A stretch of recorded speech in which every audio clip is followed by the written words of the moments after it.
Bonjour à tous. Dans cette vidéo, nous allons nous intéresser à la leçon sur l'arithmétique, qui est l'étude des nombres entiers, et nous allons nous intéresser ici au nombre premier. Alors déjà, pour démarrer, qu'est-ce qu'un nombre premier? Eh bien, un nombre est premier quand il a exactement deux diviseurs, un et lui-même.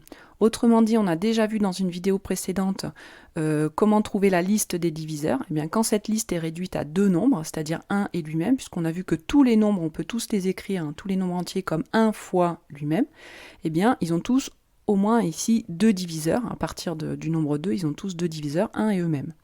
Donc un nombre premier, c'est un nombre qui n'en a que deux et pas d'autres. Alors par exemple, on a vu quand on a cherché à trouver les diviseurs que 19 était un nombre premier parce que la seule façon de décomposer 19, c'est de faire 1 fois 19. Donc il n'a que deux diviseurs, 1 et 19. Alors une remarque importante, c'est qu'il y a un nombre qui n'est pas premier, on aurait tendance à dire qu'il l'est, mais il ne l'est pas, c'est le nombre 1. Alors pourquoi est-ce qu'il n'est pas premier celui-là? Tout simplement parce que lui, il n'a pas deux diviseurs, il n'en a qu'un, puisque 1 et lui-même, c'est le même nombre, donc finalement, il n'a qu'un seul diviseur. Donc lui, il n'est pas premier, attention.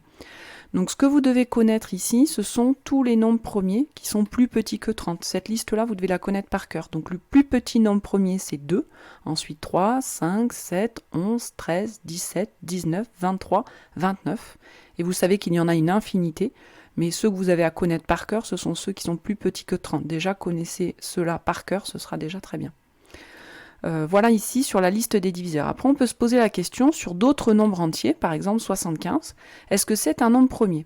Alors, on a déjà travaillé sur les critères de divisibilité, on les a revus, vous les aviez vus déjà il y a longtemps, mais on les a revus au début de la leçon. Alors le 75, est-ce que c'est un nombre premier? Alors assez rapidement, on se rend compte qu'il n'est pas premier. Alors pourquoi est-ce qu'il n'est pas premier? Parce que déjà 75, on est d'accord qu'on peut l'écrire comme 1 fois 75, autrement dit 75 il est divisible par 1 et par 75. Mais avec les critères de divisibilité, comme il se finit par 5, on voit tout de suite qu'il est divisible par 5. Autrement dit, 75 est dans la table de 5. Donc finalement, le 75, il a au moins 3 diviseurs, 1, 5 et 75. Alors il en a sans doute d'autres, mais c'est pas la peine d'en chercher davantage. En tout cas, il peut pas être premier, puisque s'il était premier, il n'en aurait que 2. Là, on en a au moins 3. Donc 75 n'est pas un nombre premier. Donc là, ce qu'il faut se souvenir, c'est que pour montrer qu'un nombre n'est pas premier, il suffit de trouver un diviseur autre que 1 et lui-même, c'est-à-dire de trouver un troisième diviseur finalement, pour montrer qu'il n'est pas premier, parce que ça montre qu'il a plus que 2 diviseurs. Donc pour pouvoir trouver un autre diviseur, en général, on peut utiliser par exemple les critères de divisibilité, par 2, par 5, par 10, vous en connaissez plusieurs des critères. Si vous connaissez bien ces critères, ça va vous aider facilement à voir si un nombre est premier ou pas. Voilà, cette vidéo est terminée. Je vous laisse maintenant vous mettre au travail sur les exercices à la maison. On va travailler aussi ceux en classe, mais vous pouvez aussi vous entraîner sur les exercices en ligne du site internet. Travaillez bien!